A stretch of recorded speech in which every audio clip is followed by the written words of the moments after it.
Coucou tout le monde, c'est Myrgen. Alors je vous retrouve pour la revue du tarot divinatoire pour les débutants de Juliette Charmant Burke, dont les cartes sont illustrées par Giovanni Caselli. C'est un jeu que j'ai eu dans la Spiritual Box du mois de juin, la première que j'ai reçue, que j'ai voulu tester. Donc voilà ce qu'on nous dit. Ce livre s'adresse à tous ceux qui débutent dans le tirage du tarot. Avec son style distinctif et ses illustrations claires, il a été plus particulièrement conçu pour les novices. Donc on va regarder ça ensemble. Donc on a une boîte déjà assez originale. On est chez quel éditeur? Excusez-moi, je vous ai pas dit. Chez Le Duc Pratique. Donc on a une boîte qui s'ouvre un petit peu avec un petit ruban là, qui s'ouvre un peu comme une boîte à bijoux, où, voilà, elle se glisse. Et donc voilà ce qu'on a dedans quand on l'ouvre. On a une page qui sert en fait de tapis de tirage pour pouvoir poser ses cartes. Donc on est vraiment on nous guide hein, pour débuter. Donc voilà, on a ça. Donc c'est une feuille, il faut faire attention. Elle est pas très épaisse, donc elle s'abîme. Moi je préfère utiliser des tissus ou un tapis tirage, une housse de coussin que je m'achète pour ça, pour des petits tirages, etc. Donc on va avoir le guidebook et on a après les cartes. Donc si vous voulez bien, on va commencer par regarder qu'est-ce que ce guidebook donc du coup a de particulier pour aider les débutants. Donc on a un sommaire qui va nous expliquer après une introduction les suites mineures, puis ensuite les majeures, tout simplement. Donc on a l'explication par les séries au départ, par les suites de coupes, les suites, voilà, les couleurs. Donc on va nous dire que la série des coupes, c'est les sentiments et les émotions. Donc on nous explique que c'est relié à l'eau. Donc vous allez avoir une explication d'abord de connaître les 56 mineurs. Et donc voilà comment va se construire le livre pour expliquer les cartes. Donc vous avez une représentation de la carte. Le livre est en, je dirais pas noir et blanc parce qu'il est en fait en mauve et blanc. Donc vous avez l'as de coupe, donc on a une représentation Rider-Waite avec cette main qui sort des nuages pour tenir la coupe. Donc les nuages évoquent un cadeau divin, voilà ce qu'on nous dit. La coupe représente les émotions. Les nymphéas représentent le développement émotionnel et les 5 filets d'eau symbolisent les 5 sens. Donc voilà comment on nous explique le symbolisme de chaque carte. Vous avez à chaque fois expliqué comme ça. Et donc ensuite on va vous expliquer un peu mieux la carte, mais vous avez en fait, ce n'est juste que remis en texte les bases que vous avez autour, et vous avez la signification divinatoire donc de la carte. Et puis on va avoir ce principe là pour toutes les cartes du jeu, et on va aller jusqu'aux arcanes majeurs qui sont à la fin.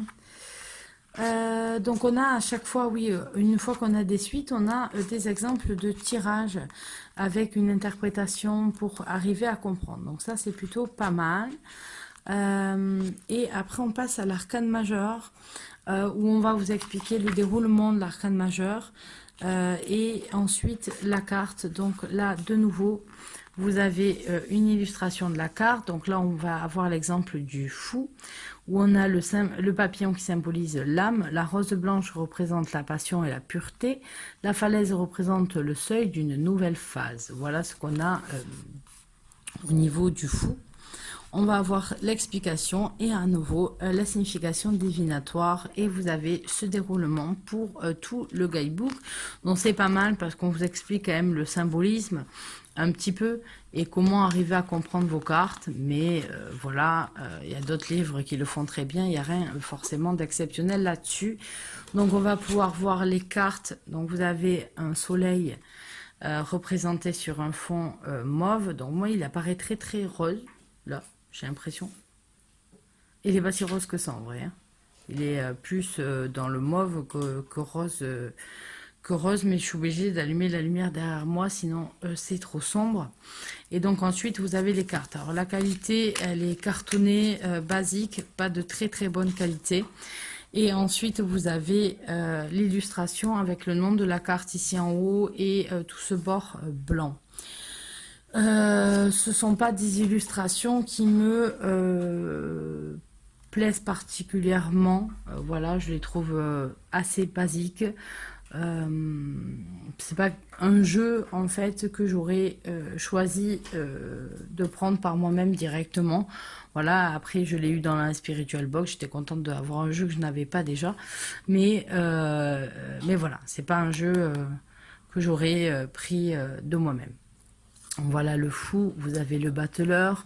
Donc on va garder ici quand même les symbolismes. On va voir, voyons, est-ce qu'ils expliquent? Je vous les ai remis dans l'ordre pour commencer par les majeurs, je préfère. Donc on a les symboles. Voilà, voilà. On nous explique quand même pas mal de choses. On nous explique l'ouroboros qu'il a autour, les 4 éléments ici, les symboles de l'infini, la main représentée élevée par le ciel, pourquoi, etc.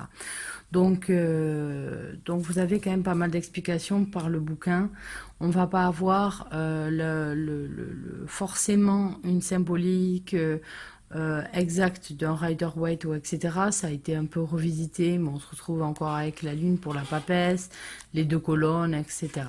On n'a pas de livre dans ses bras, on a quand même, on est dans un tarot pour les débutants, mais qui s'attaque pas forcément au symbolisme classique qu'on a.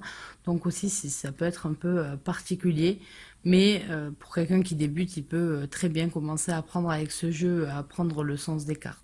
La corne d'abondance pour l'impératrice, l'empereur, avec l'aigle, le pape,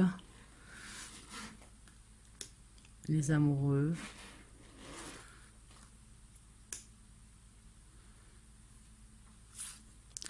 Le chariot, la justice, donc on est dans une structure du tarot de Marseille. L'ermite, je la trouve très jolie, celle de l'ermite.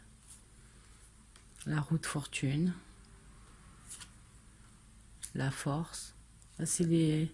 J'aime pas trop les visages. La mort. Je n'aime pas trop. Souvent la carte de la mort me plaît, mais pas ici. Enfin, vous l'aurez compris, l'illustration, c'est pas trop mon fort sur ce jeu. Mais après, tous les goûts sont dans la nature et ils peuvent très très bien plaire aux autres, ça je n'en doute pas.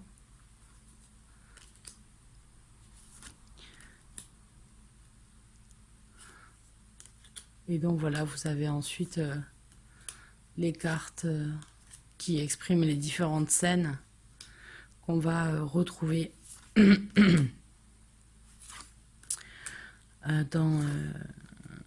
dans les mineurs, les scènes de la vie de tous les jours,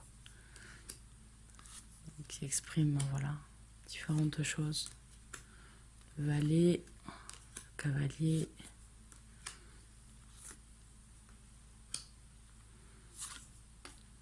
on passe aux épées. Celle-là est jolie, c'est celle du début de la boîte.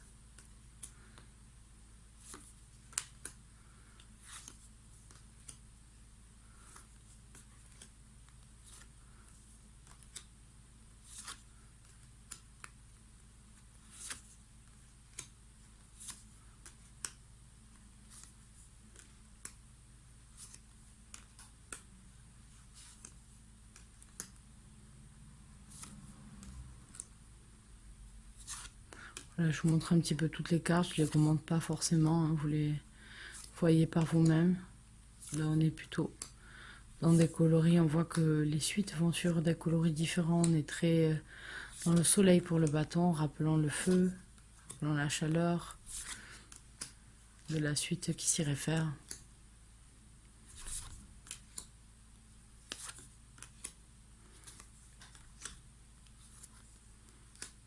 Et ensuite on finit par les coupes. J'aime pas du tout les visages, là, pas du tout. Célébration, l'ennui.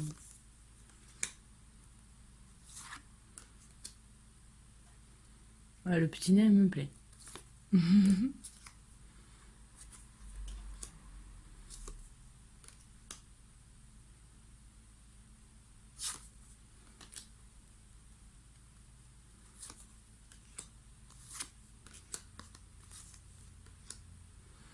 Et donc voilà pour la dernière carte de ce jeu. Voilà, c'est une revue, je ne l'ai pas vraiment trop développée, j'ai pas grand chose à dire sur les cartes. On est vraiment ici ce qui va retrouver en fait sa particularité, ça va être la présentation de ce guidebook en fait avec les essentiels de l'image qui vous sont expliqués. Oui, effectivement, je pense que voilà pour les débutants, il peut être bien fait, même si vous avez maintenant des livres très très développés et qui expliquent beaucoup plus. Mais pour commencer, c'est déjà très bien. Ça vous permet d'avoir un petit peu tout dans un coffret sans que ça soit réellement compliqué.